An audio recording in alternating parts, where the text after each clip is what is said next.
These orangutans are terrifyingly smart. Giant ginger tree hippies don't always choose peace, but in 2014, one shocked scientist when she not only orchestrated the life canceling of another, she essentially hired a hitman to do it. The hairy honey trap was executed by a young female named Condor, and the victim was a mother 20 years older named Sidoni. Living in the swamp forests of Indonesia's Mawas Reserve, the two had beef going back all the way to 2009, with Condor fiercely approaching Sidoni's at the time 7-year-old daughter, and Sidoni defensively smacking and biting Condor before chasing her off. Oh my God, that's scary. And the disrespect was tattooed. Wow! She was not letting that slide. He really pushed him later, intentionally. Condor the eye of a male named Echo, and the two would eventually run into Sidoni. They both approached, and Echo seemed to inspect Sidoni, who was now jockeyed by her 4-year-old son. Echo seemed curious in the mother, before losing interest and proceeding to mate with Condor.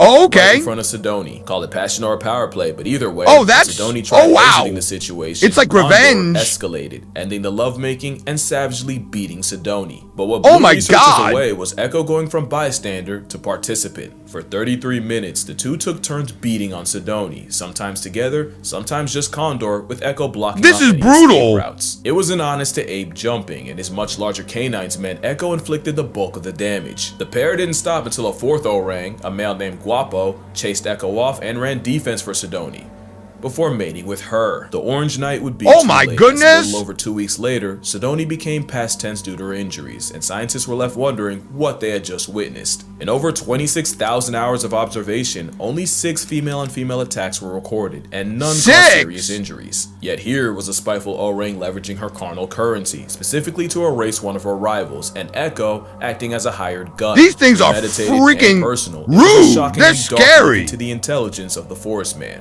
one that begs the question, just how smart are they, and just what could they be capable of? I know, I'm already scared. Orangutans are intelligent is honestly disrespectful, cause this tree-happy ginger ape is damn near human. That is an animal that can 100% speak. They just really don't want to deal with taxes, and that's only partially a joke. Their name, I gotta get it though, literally translates to man of the forest, cause locals swore they were plus-sized people that chose not to speak because they know then they'd have to get jobs. In 2014, a court in Argentina actually granted human rights to Sandra the orangutan after 20 years of captivity. There's a cute saying that goes, if you give a chimp a screwdriver, it'll use it as a weapon. Will it? A gorilla would accidentally break it. Oh, well, that's true. Those things are huge. But an orangutan, he'd hide it, use it to dismantle his cage, and then let all his friends out. There's a bunch of reasons for this brainy Bigfoot, and one of them he has a huge brain. Mama's boys on Earth. No other mammal spends more time with its mother, except humans. In the up to after over 10 years of being her shadow, baby orangs learned everything about how to orangutan. Not only that, but daughters often live around their moms even after having their own baby. This means orangutans are one of the few animals that have a legitimate culture, and what we see is a sum of generational wisdom passed down. They're smart! A notorious Sumatran male they might be smarter than us. Was seen using a medicinal plant to help heal a face wound he'd gotten in a fight. The 30-something-year-old applied the chewed up paste of the akar kuning, an anti-inflammatory, antibacterial flowering plant traditionally used to treat malaria and diabetes. Raucus applied the paste for 7 minutes until it covered his wound, and 5 days later,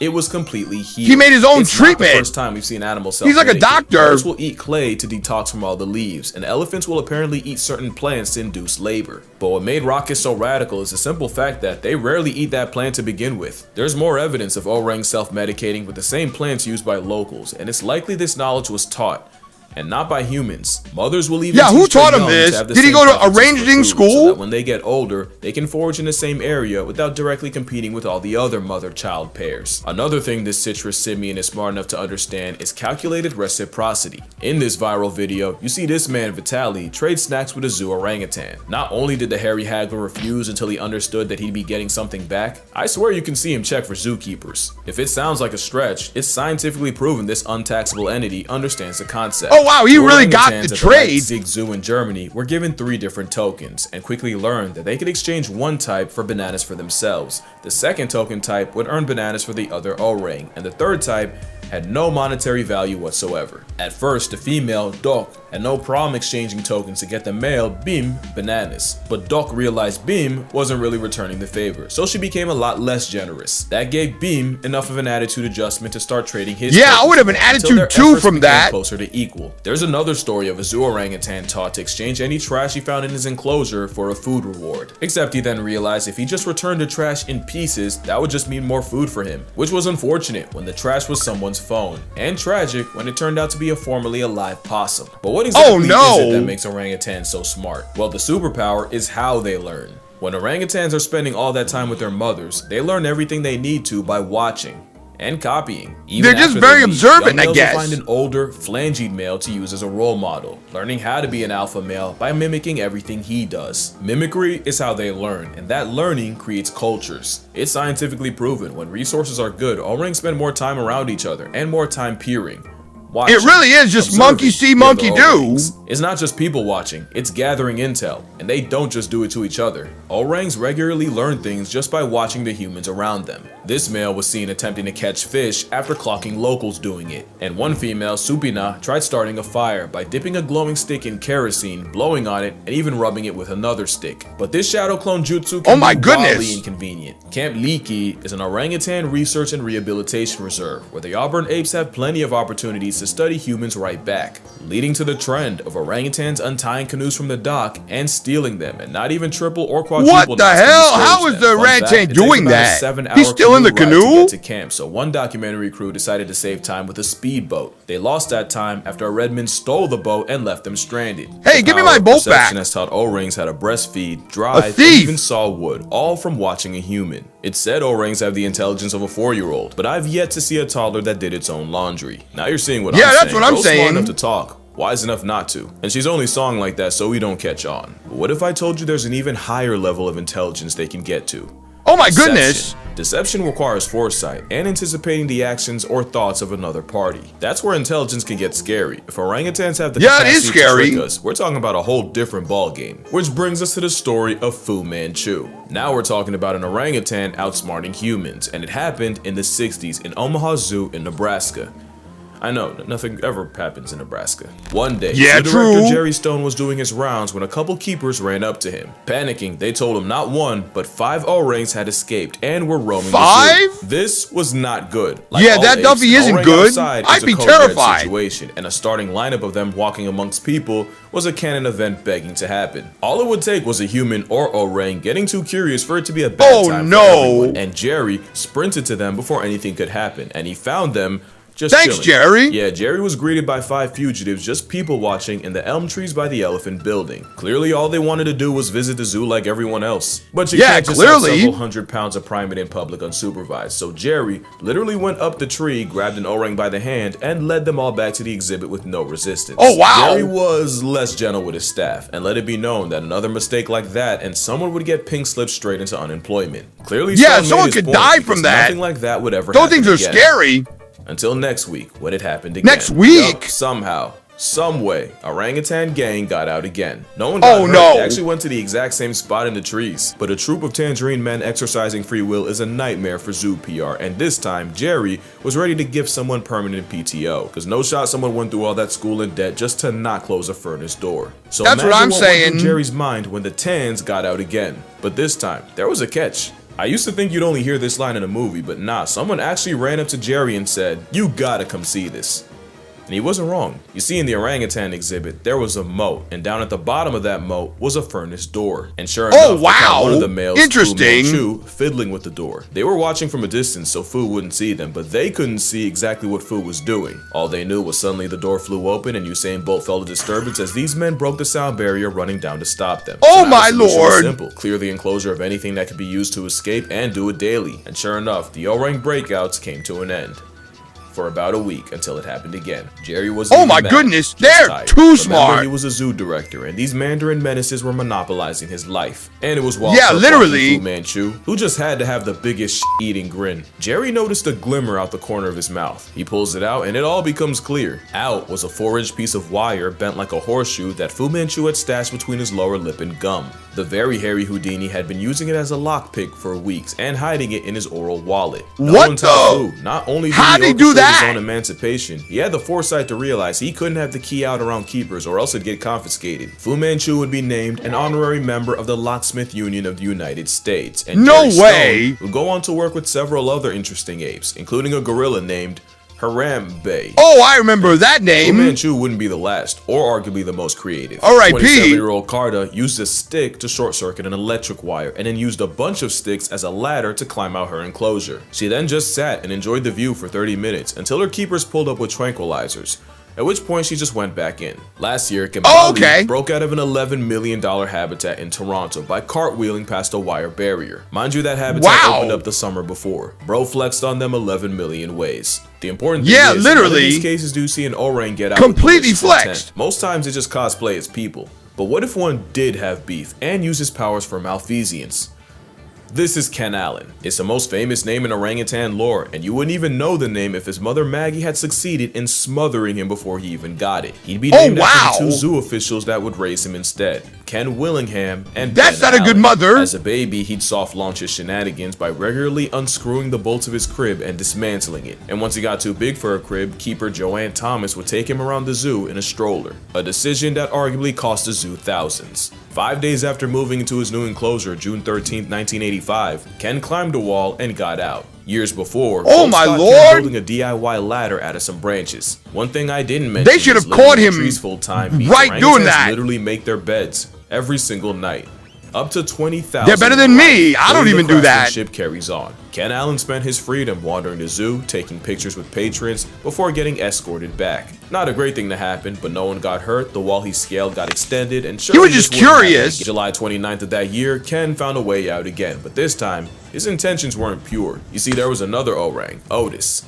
Ken did not like Otis. Ken hated Otis. He hated him so much that they actually had to be separated because orangs might be an endangered species. They really did not like each other. Otis was an endangered individual. So when Ken escaped a second time, he went straight for Otis's corner and chucked rocks at him. Oh my goodness! Stoning put him in solitary confinement. But I'm sure that's illegal but the reason in for chimpanzee jail been jealousy. or orangutan jail. The breeding star of San Diego with nearly 10 kids and 3 wives. Ken hated him as a concept, so the zoo gave him 4. And of course that backfired, when Ken started teaching them how to disrespect infrastructure too. One day, someone left a crowbar in the enclosure, and instead of using it while everyone watched, he just tossed it aside, like he didn't even care. An actual orang move, except he threw it to a female named Vicky, and she used it to pry open a window and free them both. Also, no Otis way! wasn't the only victim. Apparently he took offense to a TV crew filming a documentary on gorillas and pelted them with rocks, until he ran out of rocks and started using cannonballs from his colon. Ken was so crafty. He's boys would only have a chance of studying him if they dressed like regular guests, cause Ken would never incriminate himself if someone in uniform was around. Ken would break out a few more times, never hurting anyone, except Otis. He did once approach a child. He really does not like Otis. No one will ever believe you before walking away, and if you doubt that, your disbelief makes his legacy stronger. His legacy was he cost the zoo over $40,000 in zoo enhancements, undercover surveillance, electric wiring, and even hired rock climbers to find every possible finger, foot, and toe hold. No way! He made that back and more, with all the PR Ken Allen brought to the zoo, just by being himself. But except for Otis, who he's a public influencer. Ken Allen never used his intellect to inflict violence. Bro just wanted a vibe. But what could an orang with a human grudge do? Just let my man vibe, guys. An actor hating his trainer and waiting until the two were alone up in a tree, where Pierre strangled his human op and threw him to the ground. But my goodness! The obscure article I couldn't find a source for. That's violence. Pierre was probably in the right. Now Joe's revenge was more than just a story. Joe was an orangutan that appeared in over 100 movies by 1919. This was a time where there were no laws against capturing, selling, and even killing wild orangutans. Universal Studios would take full advantage, and as cute as he was as a toddler, things changed once he became a teen. There would be several incidents with Joe, including a lawsuit where a security guard claimed Joe had mauled him with over 40 bites. There was another time he escaped, and when police pulled up to catch him, Joe stole an officer's gun. A gun? The most infamous case was Joe I would be terrified Zoo, serving if a monkey had a gun pointing at me, releasing 15 wolves and his elephant friend Charlie on the way out. But Joe did seem to have a code. Not only did he never attack women or children, he'd often defend them. One scene how nice. Child, but because Joe don't play pretend with the little ones, the orang went O-line and leveled the guy. Another scene had Joe's character help rob a lady, but when good guy Joe saw the villain looming over her, Joe folded his clothes, with him in them. By 1924, Joe was retired from show business after being deemed too dangerous. Joe is a literal menace. I'm gonna lie, it's Team Joe over here. But there's an even darker side. True. We're all on Joe's team. I'm gonna just drop this. Here's an ad while you consider your options. Birute Galdeques is a primatologist and one of the leading experts on orangutans, and in the 70s, she arrived at Camp Liki in Tanjung Putin National Park, where she was immediately warned by native Indonesians that some male orangutans can find humans attractive and occasionally, physically, and forcefully act on it. She didn't believe it until a male that's walked not into good. camp I don't one day really and want violated a female that. cook, and even multiple people trying to wrestle him off couldn't stop the salacious onslaught. It's now advised that menstruating women either avoid orangs or walk around with a club. So as you can see, orangutans are capable of anything from petty theft and zoo escapes to all the way literally to anything. census layoffs. But honestly, they could and should be way worse. An orangutan has never been on record murking a man, and some have had very good reasons. Joe Martin had every good reason, and the fact that he died with no body says more about his kind. The strong mom bond means Joe's mom was almost certainly destroyed for him to be taken. Joe suffered all manners of that's neglect, true, including electrical burns from wires, eye damage from the constant stage lights. He was given cigars and alcohol which ruined his health, and he was even knocked out by former Who gave him cigars and alcohol? Without never really interacting That's with not good for him. Joe going through all that and never severely maiming someone is our entire relationship with orangs in a nutshell. We have done far more to them than for them, in worse ways than you think. I can't even say what this one went through. Just know her name is Pony and her story is not for the weak. Orangutans as a whole are a victim of humanity, and the worst part is what happens when they're gone. Once all the orangs hit with a rifle 74 times? That's so sad. It's not just a species, it's an entire culture that goes extinct with no way of bringing it back. So what can you on your phone, computer, or TV do? One is obviously support an organization that helps with research and rehabilitation, which is why I'll be donating to Orangutan Foundation International. Oh, how nice of him. Herself. Link down below if you'd like to. That's so nice. Also, never support a place that uses orangutans as tourist traps. Any place that lets you pay to play with an orangutan is a huge red flag. But probably the best way is to avoid palm oil. Palm oil is the leading cause of their extinction, and it's in 50% of household products in the West. It's a commitment, but it's looking like we either give up the oil or negotiate the red ape's existence. The choice is yours. Just know the orangutans would probably do the same for us. They probably would. That's gonna do it for this They're pretty video. nice people. But first, I want to thank y'all. If you remember my elephant sanctuary video, then you know that the park actually flooded a month after I visited. A flood that cost 2 rescued elephants their lives. But you guys came through with the donations, and Miss Lek Chyler was so grateful, they actually made a cake with my name and gave it to the elephants. Oh, how nice! Seeing my favorite animals eating out of my name. How nice is that, guys? Impossible without you guys. So thank you all. Hopefully one day I can do the same for Camp Liki. But until then, drink water, hug your mother. If an orangutan hits you, apologize, because you deserved it. And I'ma see y'all. Please apologize in the next one.